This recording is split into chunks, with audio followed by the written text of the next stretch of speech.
Ezequiel, capítulo de número 9. Você vai abrir sua Bíblia em Ezequiel, capítulo de número 9, a partir do versículo de número 4.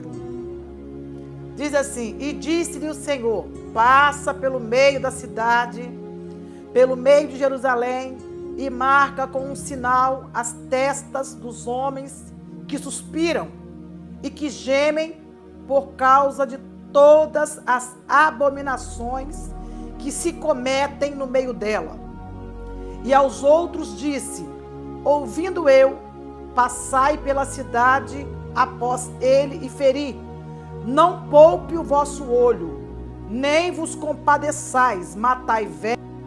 Vamos ter que ligar os dados móveis. Eita Jesus, tem misericórdia. Tem que ligar os dados móveis. Eu não dou conta agora de pagar a internet. Só o Senhor. Tem misericórdia. Aí diz assim.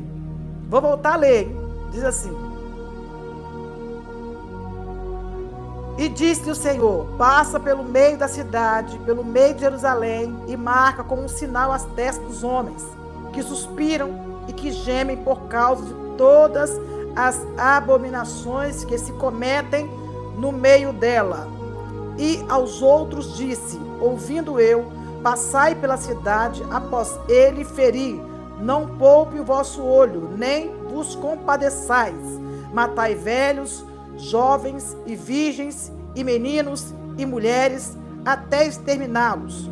Mas a todo homem que estiver o sinal, não vos chegueis, e começai pelo meu santuário. E começaram pelos homens mais velhos que estavam diante da casa. E disse-lhes: contaminai a casa e enchei os atos de mortos, e saíram e feriram na cidade. Sucedeu, pois, que havendo-os eles ferido, e ficando eu de resto, caí sobre a minha face, clamei e disse: ah, Senhor Jeová, dar-se-á o caso de que destruas todo o restante de Israel, derramando a sua indignação sobre Jerusalém? Então disse: a maldade da casa de Judá e de Israel é grandíssima, A terra se encheu de sangue e a cidade se encheu de perversidade. Eles dizem: o Senhor deixou a terra, o Senhor não vê. Amém? O Senhor deixou a terra, o Senhor não vê. Como era a maldade de Jerusalém, era grandíssima. A maldade de Israel e de Judá. E a terra se encheu de sangue, e a cidade se encheu de perversidade. Eles dizem: o Senhor deixou a terra, o Senhor não vê. Vai achando que o Senhor deixou a terra, que o Senhor não vê a maldade de Judá e Israel. Esta visão de Ezequiel, cujo Senhor mostra a Ezequiel um inimigo que entraria em Jerusalém, que entraria e levaria o povo cativo sem piedade para a Babilônia. Você vai ver que a própria Bíblia diz em Jeremias que Raquel chorava os seus filhos por não terem mais com ela. Eu cheguei a ministrar uma mensagem aqui, se não me engano, a live retrasada, dizendo que a maldade deles eram tão grandes que eles pegavam as suas crianças, as crianças do colo da mãe, e lançavam nas pedras. Percebe que Ezequiel tem agora, em meio ao seu ministério chamado, desde do primeiro capítulo, esse capítulo 9, antecedendo ou passando o capítulo de número 7, quando ele declara toda a idolatria do povo de Israel. O capítulo 9 vem mostrando o que o Senhor faria para tratar o problema que estava dentro de Israel. Ou seja, o cativeiro babilônico seria a sentença, né, da correção para o povo que andava em desobediência, que andava em idolatria. E a visão de Ezequiel diz que começou pelo santuário. Ai, meu Deus! Começou pelo santuário. A maldade do povo era extrema. Os 70 sacerdotes que haviam em Israel estava fazendo o povo errar. Estava fazendo o povo voltar-se para a idolatria, para o pecado. E o Senhor, agora no capítulo 9, na visão que deu para Ezequiel, o Senhor vai mostrar sete figuras. Eram seis vestidos de linho. Nas suas mãos tinham armas esmagadoras. E o sétimo homem vestido de linho tinha um tinteiro, ou seja, um negócio de escrever. Era um escrivão vestido de linho fino. Ele diferenciava dos outros 6 que saíram com uma sentença, juízo. Eles saíram para acabar com a maldade que estava dentro de Israel e de Judá, determinando que Jerusalém fosse invadida pelos babilônicos. Isso lá atrás, no ano 600 e pouco, lá para trás, quando Ezequiel tem a visão. Percebe que o Senhor naquele tempo não poupou ninguém. Permitiu que o destruidor entrasse e saísse levando toda a gente. Levou toda a gente a ponto de Ezequiel, na visão que Ezequiel teve, Ezequiel vê o cativeiro babilônico. Ezequiel vê em visão o cativeiro babilônico. E Ezequiel, dentro desse capítulo, tem uma visão escatológica, pro final, pro fim, lá do Apocalipse.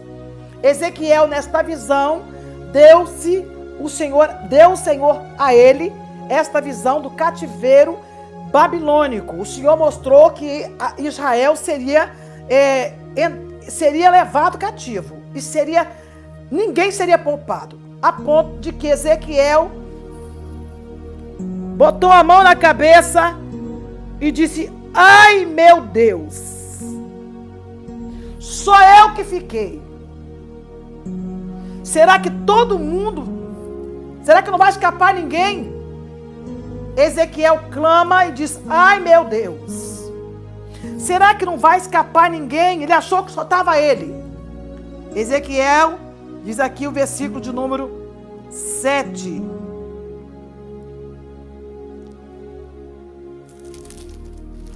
Versículo de número 7. E enchei, contaminei a casa, e enchei os atos de mortos, e saíram e feriram a cidade. Versículo 8.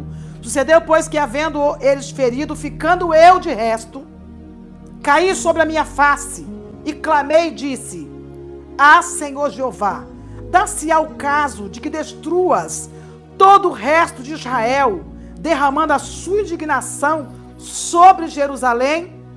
Dar-se-ia que isso aconteceria?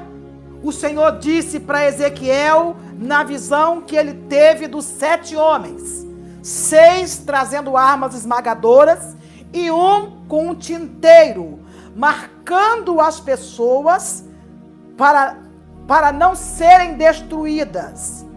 Esse vestido com linho fino era o único que trazia nas suas mãos um tinteiro para marcar as pessoas para ficarem vivas. Se você for ver o tempo em que Ezequiel tem esta visão logo, se não me engano, 5 anos depois que Ezequiel tem esta visão, Ezequiel vai ver,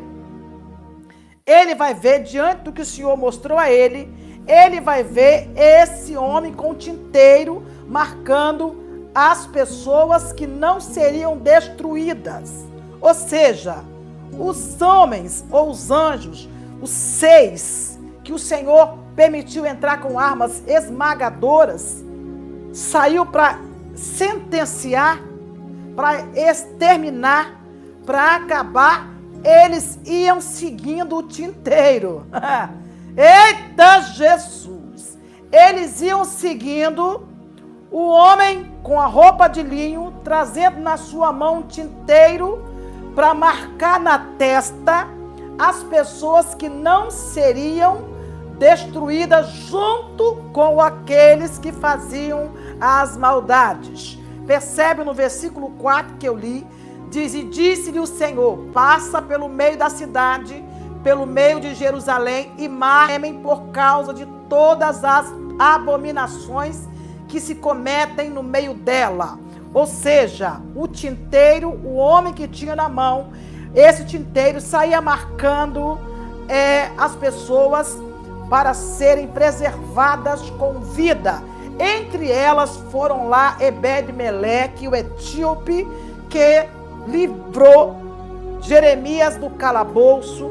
Foi junto também Jeremias, foi junto também Ezequiel, enfim, homens que não foram destruídos junto com Jerusalém quando o exército de Nabucodonosor entrou em Jerusalém. Percebe que Deus dá esta visão para Ezequiel e ele achou que, ele pensou: ai, só tem eu, ai meu Deus, não vai sobrar ninguém. O Senhor disse: a maldade é grande, Ezequiel, a maldade é grande, é grandíssima, é extrema. A cidade está cheia de perversidade, de violência. A cidade está desta forma, mas dentro da cidade, Ezequiel, tem aqueles que não estão aceitando. Dentro da cidade, Ezequiel, tem os que não se contaminaram, que não aceitam a injustiça, que não se dobraram diante de outros deuses. Tem aqueles, Ezequiel, que ainda preserva a minha palavra. Tem aqueles, Ezequiel, eita glória, que não estão aceitando esse sistema corrupto. Ainda tem aqueles, Ezequiel, estes, o tinteiro, o homem, eita, que está com o tinteiro na mão, está marcando eles. Percebe que esta marca era a última letra do alfabeto hebraico, tal, em formato de cruz, a mesma cruz que Pedro foi crucificado, porque se negou a ser crucificado de cabeça para cima. A cruz de esqueci o nome. Fala aí, meu amor. De cabeça para cima. Pedro não aceitou ser crucificado de cabeça para cima. Pedro foi crucificado de cabeça para baixo. Era um símbolo de uma cruz que o tinteiro saía marcando as pessoas.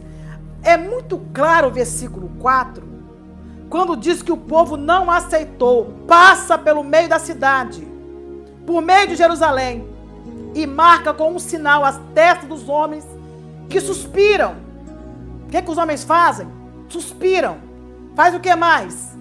Gemem por causa de todas as abominações que se cometem no meio dela. O homem de linho, com um tinteiro na mão, marcou exatamente aqueles que não aceitavam. Esta marca não é a marca da besta. Esta marca não foi o anticristo que colocou. Esta visão de Ezequiel, no capítulo 9, Isso foi para o tempo de Babilônia. Jerusalém, quando foi levado. E o Senhor deu livramento a Ezequiel, a Jeremias, a Daniel. Deu livramento também ao etíope, que ajudou Jeremias no calabouço. Ao Baruque, que era o escrivão de Jeremias. Homens que não aceitaram estar vivendo naquele país, naquela cidade, naquele momento, onde era extremo a corrupção, onde era extrema a idolatria, e eles não aceitaram. Então, estes homens, essas pessoas foram marcados com a marca para que ficassem vivos, para que não morressem junto com os que foram mortos em Jerusalém. Eu tenho uma mensagem de Deus para o seu coração esta noite. Eu tenho uma mensagem de Deus para a sua vida esta noite. Dentro desse capítulo 9 de Ezequiel. Todo o livro de Ezequiel é praticamente mensagens para o fim e para a época em que executaria o juízo de Deus em cima de Jerusalém. Mas percebe que eu li aqui para todos vocês que Deus poupou, que Deus marcou aqueles que não concordavam, aqueles que não participavam, aqueles que não estavam junto na maldade, na violência. Deus não permitiu, e Deus mostrou isso em visão a Ezequiel, dizendo que havia um grupo entre aquela cidade, naquele momento, que não estava aceitando as calamidades feitas pela nação, por aqueles que levavam as pessoas ao erro. E a Bíblia diz que a sentença começou pela casa, pela religião, pelos sacerdotes, pelo santuário. A sentença começou por lá, porque eles faziam as pessoas errarem. Eu já abro um parênteses aqui nesta noite. Porque a Bíblia diz, eita Jesus, no livro de Pedro, 1 Pedro capítulo 4, versículo 17, que o julgamento vai começar. Vai vendo aonde que vai começar o julgamento. O julgamento vai começar pela casa de Deus. Está lá em 1 Pedro capítulo 4, versículo 17. O julgamento vai começar pela casa de Deus. Se o julgamento começa pela casa de Deus, onde é que vai aparecer o ímpio? Onde é que vai aparecer o pecador? Então deixa eu falar aqui já o que o Senhor está me mandando falar. Prepara, pastor, prepara, missionária, prepara, missionário, prepara, porque o julgamento começa pelo santuário. Vai fazendo o povo errar, vai fazendo o povo errar, vai fazendo o povo ficar de qualquer maneira, vai dizendo que isso é normal, não é pecado, não pode beber, pode fumar, pode andar na pornografia, pode andar no pecado, pode viver amaziado, pode descer as águas fumando, pode participar de Santa Ceia bebendo, pode isso, pode aquilo outro, pode mais aquilo outro. Percebe que 1 Pedro, eu estou no Novo Testamento agora, 1 Pedro 4,17, que o julgamento vai começar pela casa de Deus. O que Ezequiel viu aqui no capítulo 9, saiu 7 homens, 6 saiu com armas esmagadoras. O Senhor não brinca. O Senhor não brinca de ser Deus. Deus não brinca de ser Deus. Quando Ele vai executar justiça e juízo, porque a base do trono de Deus, em Salmo 89, se não me engano, versículo 10, diz que a base do trono de Deus é justiça e juízo. Então, a justiça é aquilo que está sendo traçado antes da execução. Depois vem o juízo vem executado pós a justiça. Ou seja, enquanto tiver meios da justiça entrar, vai sendo levado às conversas diante do juiz. Mas depois que o juiz bate o martelo, a sentença foi dada. Acabou a conversa. Acabou a conversa. Então tem justiça na terra Tem justiça, tem advogado para julgar, tem advogado para determinar, mas tem juiz para julgar. Tem juiz para julgar. E o julgamento ainda não é agora. Esta mensagem de Ezequiel foi para o tempo de Jerusalém, mas também será para a geração que vai ficar para a grande tribulação. Está lá no Apocalipse. Está lá no Apocalipse, capítulo de número...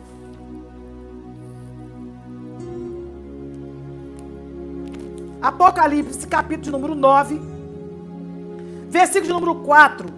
E foi-lhe dito que não fizestes dano à erva da terra, nem a verdura alguma, nem a árvore alguma, mas somente aos homens que não têm na testa o sinal de Deus. Isso é espírito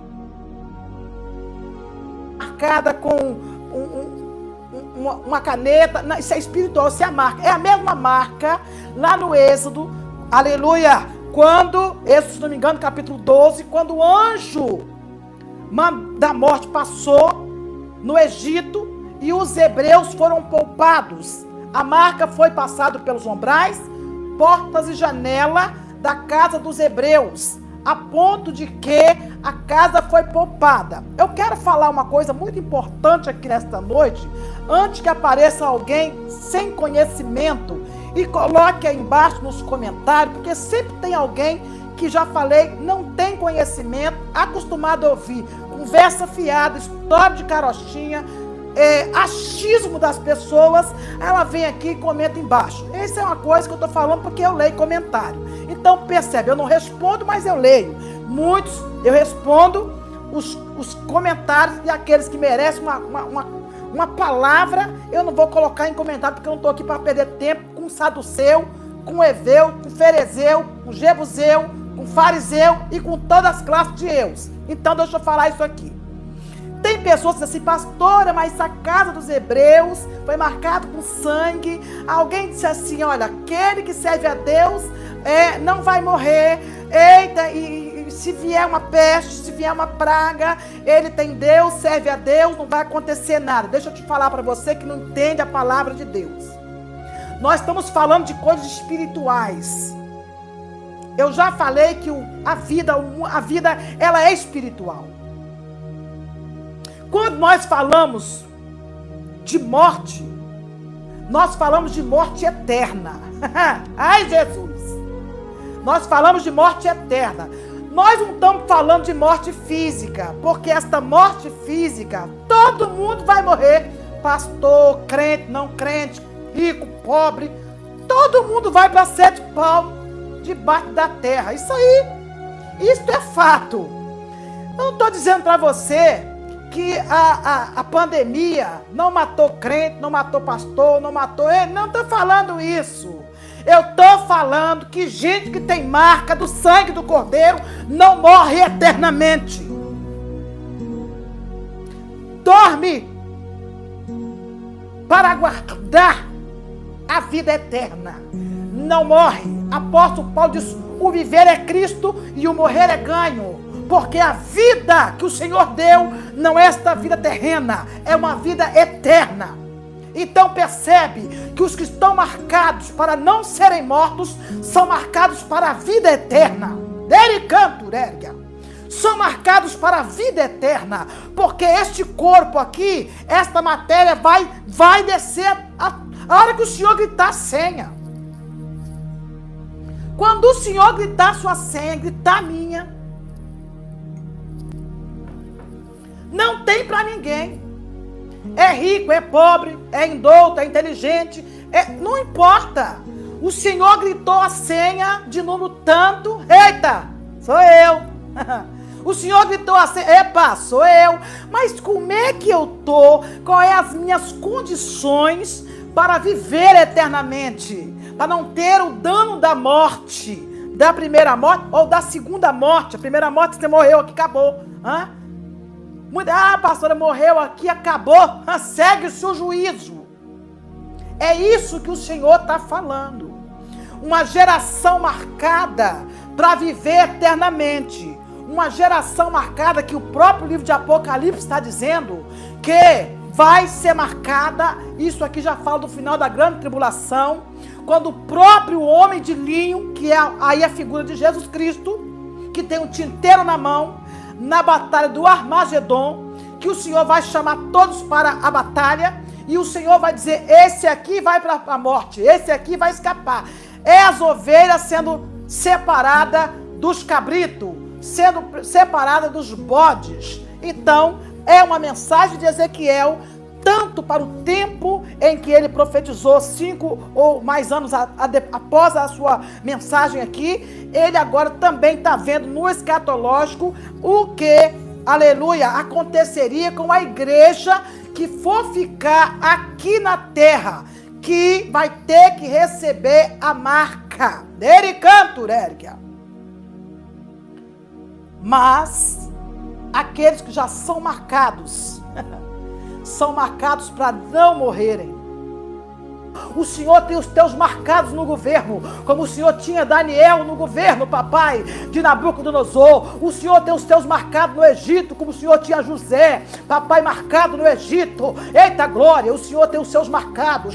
Usa-os, papai, usa-os nessa geração, usa-nos nessa geração, usa o teu povo nessa geração, usa-nos nesta geração. Eu oro por todos que oram comigo esta noite, por todos que vão orar depois desta live, abençoando teus filhos, trazendo prosperidade, livramento, cura, milagres, restituição, prosperidade, repreenda a miséria, a fome, espírito maligno da corrupção, do engano, sai da terra, sai enfermidade, vírus, sai da terra, cura, sara, liberta pessoas, cura, Senhor, esta noite, em nome de Jesus, em todos os países. Eu lhe apresento as autoridades constituídas que estão em eminência em toda a terra. Afasta todo o poderio, Senhor, do comunismo, do socialismo. Afasta, meu Deus, toma Portugal em tuas mãos. Sangue de Jesus tem poder nessa terra. Que toda pestilência, diabo maquinado, escondido, camuflado nas reuniões, papai, o sangue de Jesus tem poder. Vai mandando por terra todo principado nos países, papai, que estão contaminados pelo socialismo e pelo, papai querido, e pelo comunismo. Sangue de Jesus tem poder. Dá livramento à terra, dá livramento à terra. É o que nós te pedimos. Marca teu povo, marca teu povo, marca teu povo. É o que nós te pedimos e lhe agradecemos por tudo, em o nome de Jesus.